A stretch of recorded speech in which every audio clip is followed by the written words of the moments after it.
दोस्तों आपको 3 साल पीछे लेके जाना चाहूंगा 2023 का ODI world cup in India Pakistan versus south Africa की गेम पे, जहां पे पाकिस्तान को मैच जीतना लाजमी था। अगर पाकिस्तान वो मैच ना जीतता तो वर्ल्ड कप का सफर बहुत ज्यादा मुश्किल हो जाना था, जो कि इवेंचुअली हुआ भी। उस गेम से पहले पाकिस्तान ने 3 गेम लगातार हारे थे, जिसमें Australia, India and the most shocking Afghanistan की डिफीट भी शामिल थी। उस गेम से 2 दिन पहले पाकिस्तान क्रिकेट बोर्ड ने सेंट्रल कॉन्ट्रैक्ट के लिए प्लेयर्स को कांटेक्ट किया और उनको एक रकम बताई। उस स्पेसिफिक रकम पे सेंट्रल कॉन्ट्रैक्ट साइन करवाना था। पाकिस्तान क्रिकेट टीम के प्लेयर्स इंक्लूडिंग कप्तान बाबर आजम, मोहम्मद रिजवान, शाहीन अफरीदी, जितने भी ये लोग थे, इन्होंने सेंट्रल कॉन्ट्रैक्ट के ऊपर साइन नहीं किया। और ये कब हो रहा है? ये सारा का सारा फंडा तब हो रहा है जब आपके पास 2 दिन बाद आपका एक knockout game against south Africa है। इन लोगों ने बोला कि हमें उसका भी शेयर दें जो आईसीसी आपको फंड देता है, उसमें से भी आप हमें शेयर दें और एक कैटेगरी के पैसे 65 लाख करवाएं। पीसीबी की रेंज 50 लाख रुपए थी, लेकिन इन लोगों ने जिद लगाई कि 65 लाख रुपए एक कैटेगरी के प्लेयर को मिलने चाहिए। अगर तो आप करते हैं तो हम सेंट्रल कॉन्ट्रैक्ट साइन करेंगे, वरना हम सेंट्रल कॉन्ट्रैक्ट साइन नहीं करेंगे। एंड इवेंचुअली क्योंकि पीसीबी इन प्लेयर से ही चलता है, तो पीसीबी ने इनकी बात मानी। सेंट्रल कॉन्ट्रैक्ट एक कैटेगरी का 65 लाख रुपए का किया गया। एंड देन फिर इन सारों ने, बाबर, शाहीन, रिजवान, जो कि उस वक्त एक कैटेगरी के प्लेयर्स थे, इन लोगों ने जाके सेंट्रल कॉन्ट्रैक्ट पे साइन किया। अब उस सागा के बाद जल्दी जल्दी जरा टाइमलाइन फॉलो करते हैं। एक हफ्ते बाद ही पाकिस्तान ओडीआई वर्ल्ड कप 2023 से नॉकआउट हो जाता है from the first round. Babar Azam को कप्तानी वापस दी जाती है टी20 के अंदर। वो टीम जाती है यूएसए वर्ल्ड कप खेलने के लिए। वहां पे पाकिस्तान यूएस से हारता है, इंडिया से हारता है। पहले राउंड के अंदर ही पाकिस्तान बाहर हो जाता है टूर्नामेंट से। घर आते हैं, बांग्लादेश 2 टेस्ट की सीरीज खेलने आता है, पाकिस्तान व्हाइट वॉश हो जाता है। वो मोहम्मद रिजवान को वहां पे ओडीआई की कप्तानी दी जाती है। पाकिस्तान ऑस्ट्रेलिया में सीरीज जीतता है, साउथ अफ्रीका में सीरीज जीतता है। उम्मीदें थोड़ी बनी, लेकिन जब चैंपियंस ट्रॉफी आई 29 साल के बाद पाकिस्तान में कोई टूर्नामेंट आया, Pakistan lasted only 4 days. Defending champion था, 4 दिन के अंदर होम टूर्नामेंट से बाहर। इतना सब होने के बाद मोहसिन नकवी ने बोला बस। और जब 2025 का सेंट्रल कॉन्ट्रैक्ट आया तो उसके अंदर एक कैटेगरी का नामो निशान ही नहीं था। और कहा यह गया कि कोई भी प्लेयर आप में से एक कैटेगरी डिजर्व नहीं करता। यानी जो इतनी जंग की थी उस 65 लाख रुपए के लिए, 2 साल में घटिया परफॉर्मेंस की वजह से वो ए कैटेगरी भी हाथ से गई और सबको बी कैटेगरी में डाला, जिसके पैसे भी इनफ होते हैं, यानी 45 लाख रुपए।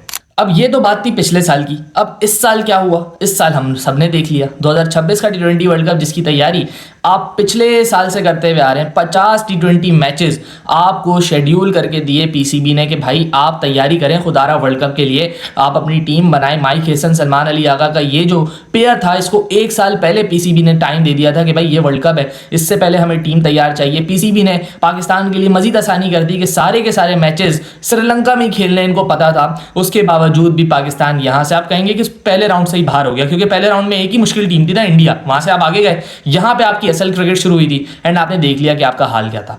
यहां से भी पाकिस्तान बाहर होता है। एंड अब कल के दिन पाकिस्तानी प्लेयर्स जब घर आए हैं तो सलीम खालिद, एक बहुत सीनियर जर्नलिस्ट, उनकी तरफ से ये न्यूज़ है कि पाकिस्तान क्रिकेट बोर्ड ने फैसला किया है कि 50-50 लाख पर प्लेयर फाइन लगाया जाए।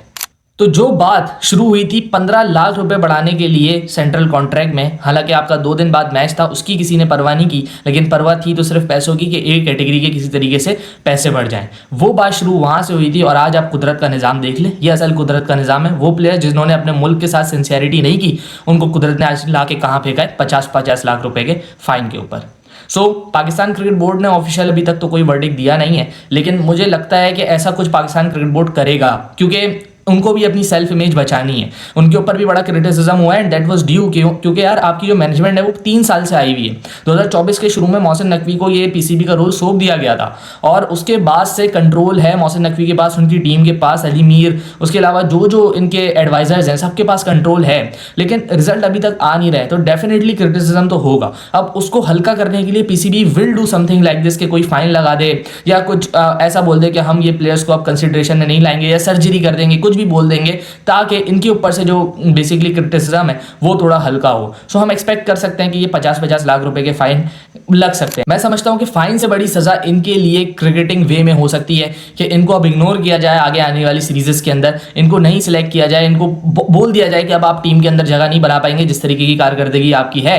स्पेशली जो 3 से 4 प्लेयर हैं हमारे सीनियर जो गए थे, इनको बोल दिया जाए कि अब आप भले जितना भी परफॉर्म कर लें, हमने आपका नाम यहाँ से काट दिया है, अब आप नहीं आएंगे टीम के अंदर। मेरे ख्याल से इससे बड़ी सजा कोई हो नहीं सकती है।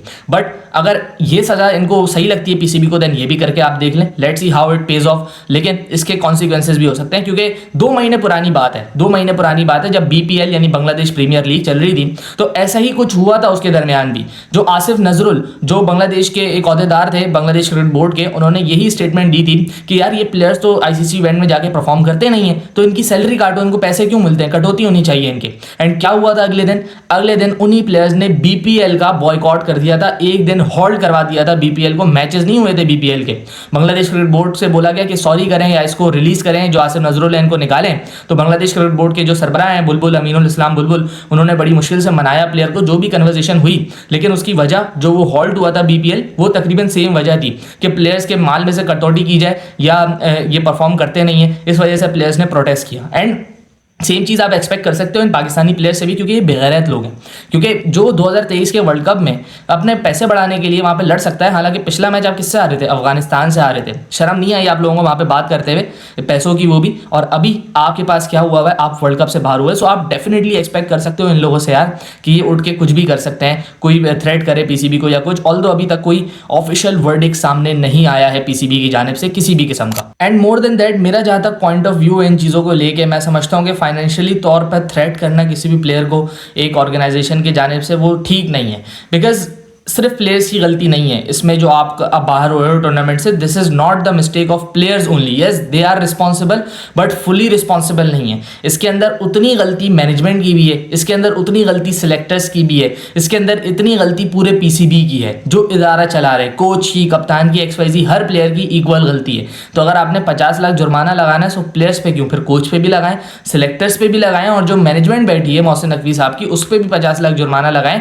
क्योंकि जो टीम सेलेक्ट होके गई कंडीशंस के हिसाब से, वो क्यों हुई इस तरीके से सिलेक्ट, क्यों 11 इन लोगों ने सही नहीं खिलाई, क्यों आकिब जावेद ने कोई रोल अदा नहीं किया बीच में, क्यों वसीम जूनियर को इग्नोर किया, क्यों अबरार को बिठा के रखा, और फरहान जैसा प्लेयर जिसने पूरी जी जान लगा दी, उसके ऊपर भी 50 लाख रुपए फाइन किस तरीके से जस्टिफाई होगा। सो मेरे ख्याल से प्लेयर्स को फाइनेंशियल तौर पे थ्रेटन करना ये थोड़ा सा अनजस्ट रहेगा। That will create even more pressure, कि अब ये प्रेशर बन जाएगा कि अगर हमने परफॉर्म नहीं किया तो हम लोग साइकोलॉजिकली प्लेयर्स के दिमाग में यही चल रहा होगा कि यार हमें फाइन देना पड़ेगा। उसकी वजह से जो होगा ना, उसकी वजह से फिर सेल्फिशनेस आ जाएगी टीम के अंदर कि मैं अपने रन कर लूँ, मेरे ऊपर से कुछ फाइन बच जाए, मैं बच जाऊँ किसी तरीके से, मैं साइड से निकल जाऊँ। सो ऐसा नहीं होना चाहिए। मेरे ख्याल से क्रिकेटिंग टर्म में इनको सज़ा मिलनी चाहिए, और क्रिकेटर्स को क्रिकेटिंग टर्म में ही सज़ा मिलनी चाहिए। वो सज़ा यही है कि इनको इग्नोर किया जाए, इनकी पीएसएल में परफॉर्मेंसेस को इग्नोर किया जाए, डोमेस्टिक में इनको जब तक रगड़ा नहीं लगे इनको वापस ना लेके आया जाए। एंड इसके साथ साथ you should be very very clear with some 2 to 3 players. उसके अंदर बाबर आजम भी है, शादाब भी है, शाहीन भी है।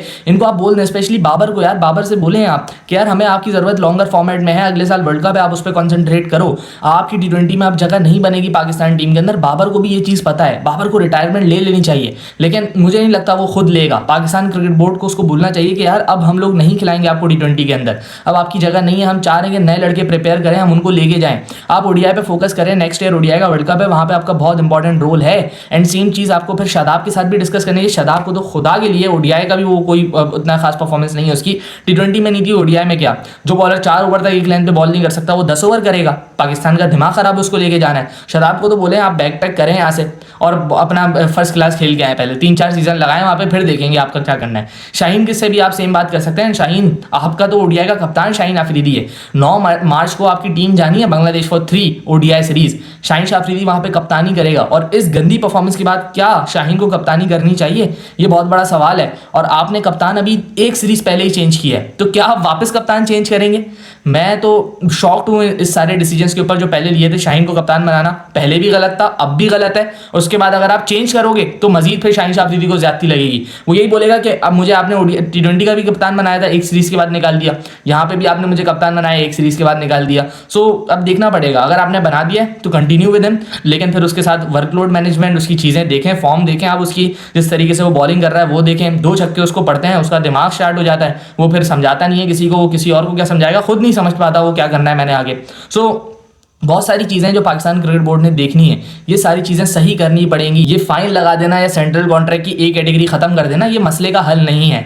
मसले का हल तब होगा जब आप अच्छे फैसले लेंगे, एंड अब फैसलों में तसलसल आना चाहिए। कोई पैनिक बटन नहीं दबना चाहिए। पैनिक बटन अब दबेगा तो मसला होगा, क्योंकि अगले साल ओडीआई का वर्ल्ड कप है। अब ये अगर आप कप्तानी चेंज करेंगे, दैट इज मीनिंग दैट आप पैनिक बटन दबा रहे हैं। अगर आप अभी फॉर्मेट मिक्स करके बाबर को ओडीआई से निकाल दें या साइम को ओडीआई से निकाल दें, तो ये भी पैनिक बटन होगा। आपको ये इंश्योर करना चाहिए कि जो आपके ओडीआई के परफॉर्मेंस थे उन्हीं के साथ अब टीम आप बनाएं और लेके जाएं आप बांग्लादेश में यंगस्टर्स भेजने का काम नहीं है। अब आप टी20 नहीं खेल रहे हैं। टी20 में आप भले जिसको खिलाएं, डजंट मैटर, लेकिन अब आपकी कंसंट्रेशन ओडीआई पे होनी चाहिए। ओडीआई पे आपकी फुल स्ट्रेंथ टीम बांग्लादेश जानी चाहिए, वहां पे उनको मैच खेलने चाहिए। उसमें बाबर भी हो, रिजवान भी हो, शाहीन भी हो कप्तान, फिर नसीम शाह को लेके जाना है, उनको लेके जाएं। एंड देन जो पुराने परफॉर्मेंस थे उनको भी वापस लाएं। Akif Javed is one of them. Irfan Khan Niazi should be in your white ball team. इसके अलावा कामरान गुलाम भी होने चाहिए आपकी टीम के अंदर। सो ये अब आप स्ट्रेंथ अब ओडीआई के अंदर बनाना शुरू करें, क्योंकि टी20 का जो होना था वो हो चुका है। वर्ल्ड कप खत्म है, अब हमारे हाथ में कुछ भी नहीं है टी20 के हवाले से।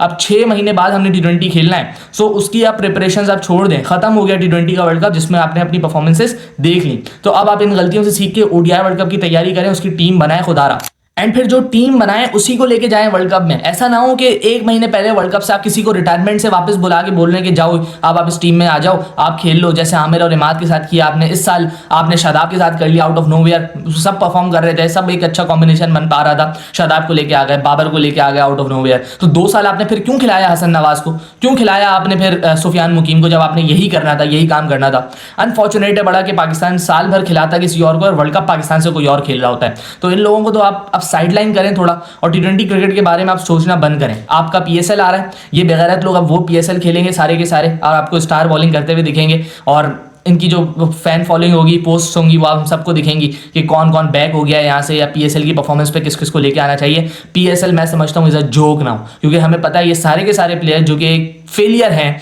फॉर पाकिस्तान, ये सारे परफॉर्म करते हुए आपको दिख रहे होंगे पीएसएल के अंदर। पीएसएल से खुदारा सिलेक्शन करना बंद करें, इस सिलेक्शन को लेके जाएं डोमेस्टिक क्रिकेट में। जब आप डोमेस्टिक क्रिकेट से सिलेक्शन करते हैं तो आपके पास प्रोडक्ट फिर साहबजादा फरहान की फॉर्म में निकलता है, आपके पास प्रोडक्ट फिर सलमान अली आगा की फॉर्म में निकलता है। टी20 की मैं बात नहीं कर रहा, वो कभी भी टी20 का प्लेयर नहीं था। कप्तान बनाया, गलत फैसला था। वो ओडीआई का जबरदस्त प्लेयर है, टेस्ट का जबरदस्त प्लेयर है। क्यों है? क्योंकि उसने डोमेस्टिक में रगड़ा खाया हुआ है। सो वहां से सिलेक्शन होनी चाहिए। कामरान गुलाम, तैयब ताहिर, ये लोग वो प्लेयर हैं जो डोमेस्टिक के मंजे हुए प्लेयर हैं। इनके साथ आपको अपनी टीम बनानी चाहिए। खुदारा पीएसएल को इंपॉर्टेंस देना छोड़ दें, ये सिर्फ एक फन के तौर पर पाकिस्तान क्रिकेट में लेके आए। इसी की वजह से सारा का सारा मामला खराब हुआ है। सो नेक्स्ट 2 to 3 डेज के अंदर पाकिस्तान अपना स्क्वाड अनाउंस कर देगा बांग्लादेश का, जो 9 मार्च को जाना है इन लोगों ने फिर बांग्लादेश में सीरीज खेलने के लिए। आई होप एक ढंग का स्क्वाड हो यार, जिसके अंदर आप दिख रहा हो कि आपकी तैयारी फिर अब वर्ल्ड कप की है, जो कि अगले साल स्केड्यूल्ड है, उस तरीके की आप टीम भेजें वहाँ पे जो जाके अच्छी क्रिकेट खेले। क्योंकि शेर बांग्ला स्टेडियम ढाका के अंदर मुश्किलात होंगी, क्योंकि बांग्लादेश वहाँ पे अच्छी क्रिकेट खेलता है।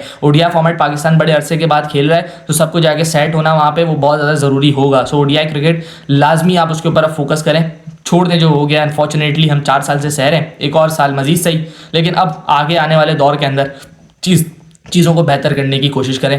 पीएसएल से खुदारा सिलेक्शन बंद करें, डोमेस्टिक को तरजीह दें, प्लेयर्स लेके आएँ। नेशनल टी20 भी अब होने वाला है, देखते हैं वो कौन कौन खेलता है, किस किस के अंदर गैरत है खेलने की वो नेशनल टी20। लेट्स सी क्या होता है। बट टी20 क्रिकेट के ऊपर कोई फोकस नहीं होना चाहिए, क्योंकि 6 महीने तक आपका कोई टी20 है भी नहीं, एंड जो अगला वर्ल्ड कप है वो 2 साल बाद है। ODI world cup is our focus now, primary goal ODI world cup होना चाहिए, उसकी टीम तैयार करना शुरू कर दे अब पीसीबी। एंड अब दम नहीं है इस टीम के फेलियर्स बर्दाश्त करने के लिए।